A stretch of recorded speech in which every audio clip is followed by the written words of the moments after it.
Welcome. Sangeeta मालसिंग या माझ्या YouTube चॅनलवर तुम्हा सर्वांचे हार्दिक स्वागत. वाणिज्य संघटन व व्यवस्थापन इयत्ता 11वी हा विषय आपण अभ्यासाला घेतलेला आहे. हा विषय कॉमर्स म्हणजे वाणिज्य शाखेचा हा विषय आहे. यामधील प्रकरण क्रमांक 5 व्यवसाय संघटनांचे प्रकार भाग 2 या प्रकरणावरील आपण स्वाध्याय सोडवणार आहोत.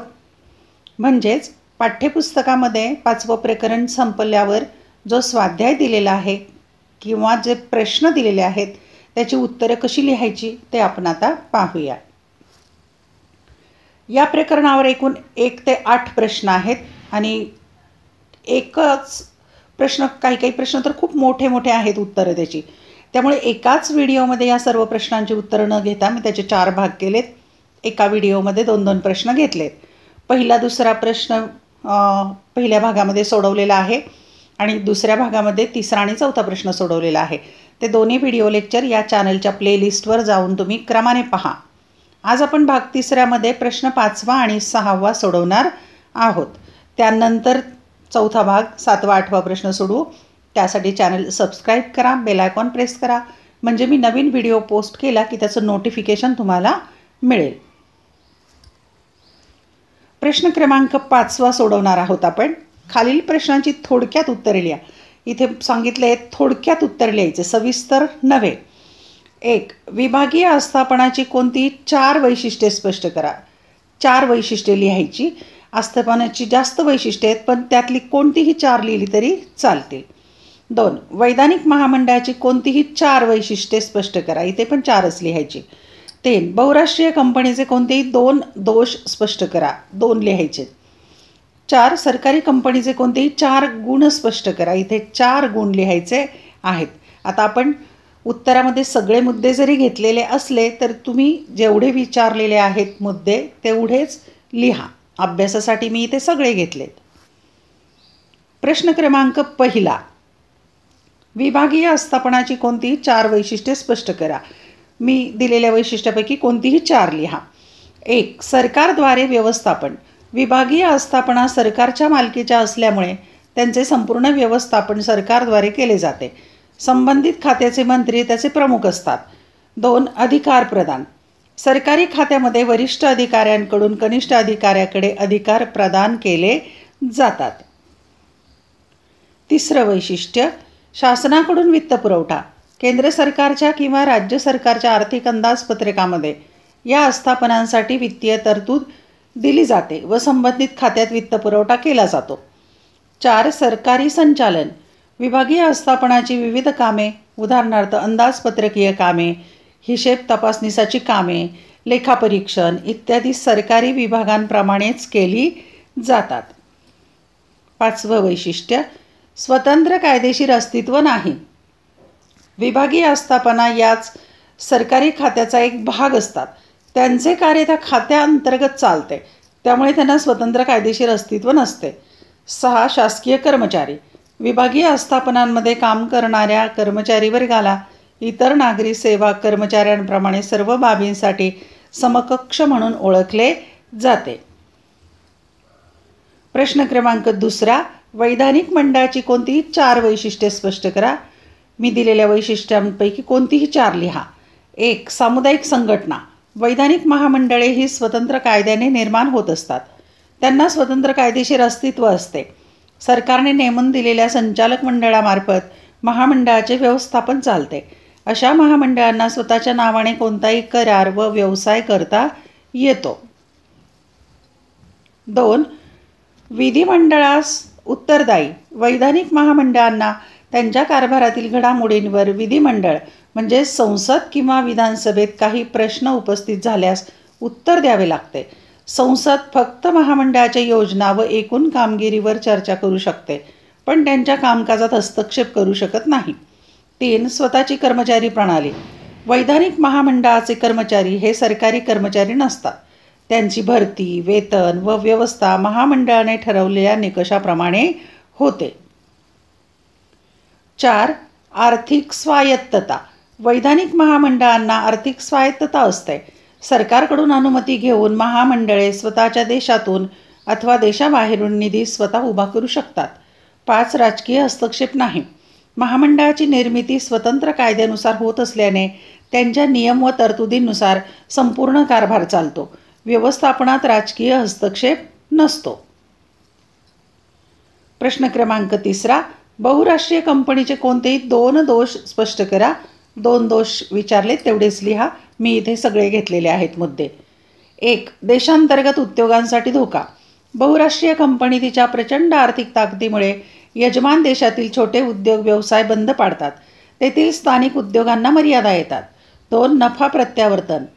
बहुराष्ट्रीय कंपनी विकसित देशातील असते. ती अविकसित किंवा गरीब देशांमध्ये आपला व्यवसाय करतात व येथे झालेला नफा आपल्या देशाकडे पाठवतात. त्यामुळे यजमान देशाचे परकीय चलन मोठ्या प्रमाणात देशाबाहेर जाते. 3. हस्तक्षेप. बहुराष्ट्रीय कंपनी देशाच्या विकासाचे स्वप्न दाखवून सुरुवातीला शिरकाव करते, परंतु नंतर त्या देशाच्या सरकारी कामात हस्तक्षेप करते व देशाचे स्वातंत्र्य धोक्यात आणते. 4. यजमान देशाच्या राष्ट्रीय हितसंबंधाची जपणूक होत नाही. बहुराष्ट्रीय कंपनीला मागासलेल्या भागांच्या विकासाची चिंता नसते, तर तिला जिथे फायदा आहे तिथेच ती गुंतवणूक करते. यजमान देशातील दारिद्र्य, बेरोजगारी इत्यादींसारख्या ज्वलंत समस्या सोडवण्याचा बहुराष्ट्रीय कंपनी प्रयत्न करीत नाही. 5. बलाढ्य शक्तीचा गैरवापर. बहुराष्ट्रीय कंपनी आपल्या आर्थिक ताकदीचा वापर स्थानिक स्पर्धकांना संपवण्यासाठी करते व हळूहळू मक्तेदारी निर्माण करते. 6. नैसर्गिक संसाधनांचा गैरवापर. बहुराष्ट्रीय कंपनी यजमान देशातील नैसर्गिक संसाधनांचा काळजीपूर्वक वापर करीत नाही. त्यामुळे नवनिर्मितीचे नैसर्गिक स्रोत वेगाने कमी होतात. 7. संस्कृतीचा स्वार्थी प्रचार. बहुराष्ट्रीय कंपनी वस्तूंची विक्री करण्याबरोबरच तिच्या देशातील संस्कृतीचाही प्रचार करते. त्यामुळे यजमान देशाला स्वतःच्या संस्कृतीचाही विसर पाडायला भाग पाडते. 8. सामान्य लोकांचे शोषण. बहुराष्ट्रीय कंपनी आपल्या प्रचंड आर्थिक ताकदीमुळे देशात मक्तेदारी निर्माण करते व त्यात गरीब व सामान्य लोकांचे आर्थिक शोषण होते.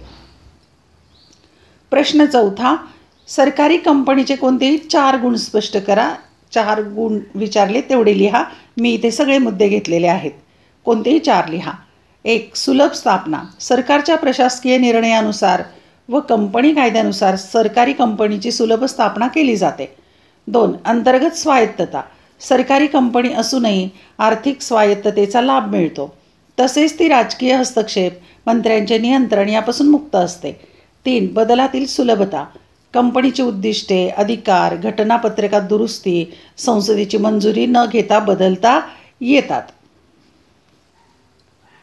4. शिस्त. सरकारी कंपनीचे काम कंपनी कायद्याअंतर्गत होत असल्यामुळे व्यवस्थापन हे कार्यक्षम, कुशल व शिस्तशीर असते. 5. व्यावसायिक व्यवस्थापन. सरकारी कंपनी आपले व्यवस्थापकीय कार्य कार्यक्षमतेने करण्यासाठी तज्ज्ञ, कुशल व्यवस्थापकांची नियुक्ती करते. 6. सार्वजनिक उत्तरदायित्व. सरकारी कंपनीच्या चुकीच्या कारभारासंबंधी संसदेत प्रश्न विचारला जात असल्यामुळे तिचे सामाजिक उत्तरदायित्व अधिक असते. प्रश्न क्रमांक 6. खालील विधाने कारण स्पष्ट करा. 1. विभागीय आस्थापना सार्वजनिक सेवा पुरवतात. 2. विभागीय आस्थापनावर सरकारचे प्रत्यक्ष नियंत्रण असते. 3. वैधानिक महामंडळात राजकीय हस्तक्षेप नसतो. 4. वैधानिक महामंडळात व्यावसायिक व्यवस्थापन असते. 5. बहुराष्ट्रीय कंपनी स्थानिक मक्तेदारी संपविण्यास मदत करतात. 6. बहुराष्ट्रीय कंपनीला जागतिक अस्तित्व असते. 7. बहुराष्ट्रीय कंपनीकडे आर्थिक बलाढ्य शक्ती असते. कारण स्पष्टीकरण करायचे. क्रमांक 1. विभागीय आस्थापना सार्वजनिक सेवा पुरवतात. उत्तर. 1. विभागीय आस्थापना हा सार्वजनिक क्षेत्रातील असा उपक्रम आहे की ज्यावर केंद्र अथवा राज्य सरकारचे संपूर्ण नियंत्रण, मालकी व व्यवस्थापन असते. केंद्र सरकारच्या खात्यामार्फत त्यांचे संपूर्ण संचालन केले जाते. या आस्थापनाची स्थापना सरकार करते व संबंधित खात्याचे मंत्री त्यांचे प्रमुख असतात. संबंधित मंत्रालयामार्फत त्यांचे संपूर्ण कार्य चालते. 2. विभागीय आस्थापना मुख्यतः सार्वजनिक क्षेत्रामध्ये लोकांना आवश्यक असणाऱ्या सेवा पुरवत असतात. संपूर्ण समाज घटकांचा विचार करून उपयुक्त सेवा पुरवल्या जात असतात. उदाहरणार्थ आकाशवाणी, दूरदर्शन इत्यादी. विभागीय आस्थापना सातत्याने मोठ्या प्रमाणावर व जास्तीत जास्त सोयी पुरवणाऱ्या सेवा देण्याचा प्रयत्न करतात. जसे रेल्वे, नवीन नवीन ठिकाणाहून रेल्वेगाडी सुरू करणे, रेल्वे लाईन्स वाढवणे, आधुनिकीकरण करणे इत्यादी. तसेच टपाल व तार खाते, संरक्षण साधनसामग्री उत्पादन इत्यादी संबंधी सतत देशाची गरज लक्षात घेऊन धोरणे आखली जातात व निर्णय घेतले जातात. अशा प्रकारचे उपक्रम खाजगी क्षेत्राकडून राबवणे अशक्य असते, कारण यात खूप मोठी भांडवल गुंतवणूक आवश्यक असते. 2. सकारण स्पष्ट करायचे. विभागीय आस्थापनांवर सरकारचे प्रत्यक्ष नियंत्रण असते. उत्तर 1. विभागीय आस्थापनांना सरकारी खाती म्हणतात. या सर्व आस्थापना म्हणजे सरकारी कामाचा एक महत्त्वाचा भाग किंवा हिस्सा असतात. यावर सरकारची संपूर्ण मालकी, वित्तपुरवठा व व्यवस्थापन असते. सरकारमधील वरिष्ठ अधिकारी व मंत्री यांच्यामार्फत संपूर्ण संचालन केले जाते. सरकारच्या वार्षिक अंदाजपत्रकामध्ये प्रत्येक खात्याची गरज लक्षात घेऊन आर्थिक तरतूद करण्यात येते. त्यानुसार संबंधित खात्यास वित्तपुरवठा केला जातो. आस्थापनांचे सर्व व्यवहार, हिशेब, खातेपुस्तके यांचे अंकेक्षण सरकारच्या नियुक्त हिशेब तपासणी अधिकाऱ्याकडून करण्यात येतात. 2. सरकारची समाजाप्रती असलेली उद्दिष्टे साध्य करण्यासाठी सरकारी खाती कार्य करीत असतात. त्यामुळे त्यांच्यावर सरकारचे संपूर्ण व प्रत्यक्ष नियंत्रण असते. संबंधित मंत्रालयामार्फत संपूर्ण कामकाज चालते. वरिष्ठ अधिकाऱ्यांची निवड, अधिकार प्रदान, कर्मचारी भरती इत्यादी सर्व सरकारमार्फत म्हणजे संबंधित मंत्रालयामार्फत केले जाते. आस्थापनांची उद्दिष्टे पूर्ण होणे म्हणजे सरकारची उद्दिष्टे पूर्ण होणे होय. काही क्षेत्रांमध्ये सरकारचा हस्तक्षेप, नियंत्रण आवश्यक असते. अशा क्षेत्रांसाठी हा संघटन प्रकार उपयुक्त असतो. उदाहरणार्थ संरक्षण साधनसामग्रीचे उत्पादन व संशोधन, आकाशवाणी, दूरदर्शन, संरक्षण, सार्वजनिक सेवा यावर सरकारचेच नियंत्रण आवश्यक असते. सकारण स्पष्टीकरण करायचे. क्रमांक 3. वैधानिक महामंडळात राजकीय हस्तक्षेप नसतो. उत्तर 1. नियामक किंवा वैधानिक महामंडळ संसदेत किंवा राज्य विधिमंडळात स्वतंत्र कायद्याने निर्माण होते.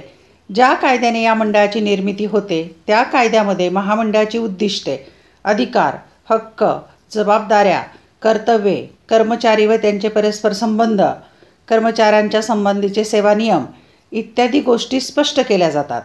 या महामंडळात स्वतंत्र कायदेशीर अस्तित्व व स्वायत्तता असते व त्यानुसार महामंडळास खर्चाचे व उत्पन्नाचे अंदाजपत्रक तयार करण्याचा पूर्ण अधिकार असतो.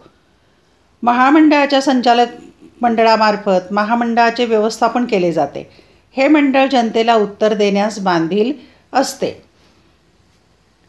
2. वैधानिक महामंडळाला आर्थिक स्वायत्तता असते. त्याला आवश्यक निधी कर्जरोख्यांची विक्री करून किंवा अन्य देशातूनही उभा करण्याची मुभा असते. महामंडळ स्वतःचे आर्थिक नियोजन व अंदाजपत्रक स्वतः तयार करते. सरकारी खात्याप्रमाणे सरकारचे नियम, कायदे यापासून हे महामंडळ मुक्त असते. वैधानिक मंडळाची मालकी व व्यवस्थापन सरकारचे असले तरी कर्मचाऱ्यांची भरती, वेतन आणि व्यवस्था महामंडळाने ठरवलेल्या नियमानुसार केले जाते. अशा प्रकारे या महामंडळामध्ये सरकारचा हस्तक्षेप नसतो. त्यामुळे दैनंदिन कामामध्ये कोणताही अडथळा येत नाही. सकारण स्पष्ट करायचे. क्रमांक 4. वैधानिक महामंडळात व्यावसायिक व्यवस्थापन असते. उत्तर 1. वैधानिक महामंडळ हे संसदेमध्ये किंवा राज्य विधिमंडळामध्ये विशेष कायदा संमत करून निर्माण होते. ज्या कायद्यातून या महामंडळाची निर्मिती होते त्याच कायद्यामध्ये या महामंडळाची उद्दिष्टे स्पष्ट केलेली असतात. अधिकार, कार्ये, कर्तव्ये, काम करण्याचे नियम व तरतुदी या सर्व बाबी कायद्यात उल्लेख केलेल्या असतात. शिवाय या महामंडळाचे व सरकारचे कशा प्रकारचे संबंध राहतील हेही स्पष्ट केलेले असते. वैधानिक महामंडळ हे त्याचे व्यवस्थापन व कार्य याबाबत स्वायत्त व स्वयंपूर्ण असते. या महामंडळाचे व्यवस्थापन सरकारने नियुक्त केलेल्या त्या क्षेत्रातील तज्ज्ञ मंडळींकडून केले जाते. हे महामंडळ स्वायत्त असल्यामुळे सरकारी कामकाजाप्रमाणे त्याचे नियम व तरतुदीमध्ये ताठरता नसते. 2. वैधानिक महामंडळाचे अधिकारी व संचालक हे त्या क्षेत्रातील समाजातील सर्वात अभ्यासू व तज्ज्ञ व्यावसायिक मंडळीमधून निवडलेले असतात. हे अधिकारी व संचालक अधिक अनुभवसंपन्न व व्यावसायिक असतात. हे सर्व अधिकारी व कर्मचारी आकर्षक व योग्य वेतनावर नियुक्त केले जातात व ते सरकारचे नोकर नसतात. अधिक व्यावसायिक व पात्रताधारक असल्यामुळे वैधानिक महामंडळाचे व्यवस्थापन अधिक व्यावसायिक व कार्यक्षम बनते. सहकारण स्पष्टीकरण करायचं आहे. 5. बहुराष्ट्रीय कंपनी स्थानिक मक्तेदारी संपवण्यास मदत करते. उत्तर 1. ज्या कंपनीची नोंदणी एकाच देशामध्ये व व्यावसायिक कार्य विविध देशांमध्ये चालू असते अशा कंपनीला बहुराष्ट्रीय कंपनी म्हणतात. बहुराष्ट्रीय कंपनी खूप मोठ्या प्रमाणात आपला उद्योग व्यवसाय करीत असते. ही कंपनी यजमान देशातील उद्योगांना फायदेशीर बाजारपेठ मिळवून देते, कारण बहुराष्ट्रीय कंपनीकडे अनेक देशात उत्पादन व वितरणाची उपलब्धता असते.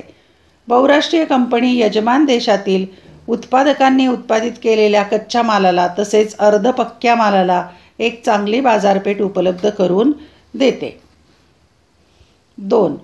यजमान देशामध्ये बहुराष्ट्रीय कंपनीचा प्रवेश झाल्यामुळे स्थानिक देशामध्ये काही निवडक व विशिष्ट वस्तूंच्या बाबतीत जी मक्तेदारी निर्माण झालेली असते ती मोडून काढण्यास मदत होते. त्यामुळे स्थानिक देशातील नागरिकांना व ग्राहकांना खूप फायदा होतो. बहुराष्ट्रीय कंपनीच्या प्रभावामुळे स्थानिक मक्तेदारांना आपला दर्जा सुधारावा लागतो व वस्तूंच्या किमती स्पर्धेत टिकून राहण्यासाठी कमी कराव्या लागतात. अशा रीतीने स्थानिक मक्तेदारी बहुराष्ट्रीय कंपनीमुळे मोडीत निघते. सहकारण स्पष्टीकरण करायचं आहे. क्रमांक 6. बहुराष्ट्रीय कंपनीला जागतिक अस्तित्व असते. उत्तर 1. बहुराष्ट्रीय कंपनीची स्थापना व नोंदणी एका देशात झालेली असते व सदर कंपनीचा व्यवसाय विस्तार जगातील अनेक देशात झालेला असतो.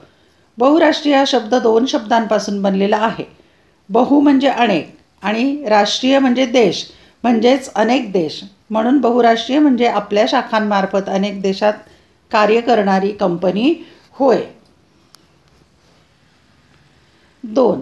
बहुराष्ट्रीय कंपनी जगातील अनेक देशात कार्य करीत असल्यामुळे जागतिक अर्थव्यवस्थेवर तिचा प्रभाव असतो. त्यामुळेच या कंपनीकडे प्रचंड भांडवल क्षमता, उच्च तंत्रज्ञान, नावलौकिक विपणन कौशल्य, जगाला व्यापून टाकेल अशी संपर्क यंत्रणा असते. बहुराष्ट्रीय कंपनी प्रभावी जाहिरात व विक्रय वृद्धीच्या नवनवीन तंत्राचा अवलंब करते. तिच्याकडे जगभर पसरलेली वितरकांची साखळी, विक्रेते असतात व त्यामुळेच ती आपल्या वस्तू सर्व देशात सहजरित्या विक्री करू शकते. सर्व जग तिच्या अस्तित्वाने व्यापलेले असते. सहकारण स्पष्ट करायचे. क्रमांक 7. बहुराष्ट्रीय कंपनीकडे आर्थिक बलाढ्य शक्ती असते. उत्तर 1. बहुराष्ट्रीय कंपनी आंतरराष्ट्रीय स्तरावर मोठ्या प्रमाणात उत्पादन व बहुविध प्रकारच्या वस्तूंची विक्री करीत असते. आंतरराष्ट्रीय बाजारपेठेच्या गरजा लक्षात घेऊन त्याप्रमाणे दर्जात्मक वस्तूंचा व्यापार करीत असते. ही कंपनी उत्पादनासाठी उच्चतम तंत्रज्ञान व बाजारपेठ मिळवण्याच्या आधुनिक तंत्राचा उपयोग करीत असल्यामुळे उत्पादन खर्च कमी येतो व कंपनीला मोठ्या प्रमाणात नफा मिळतो.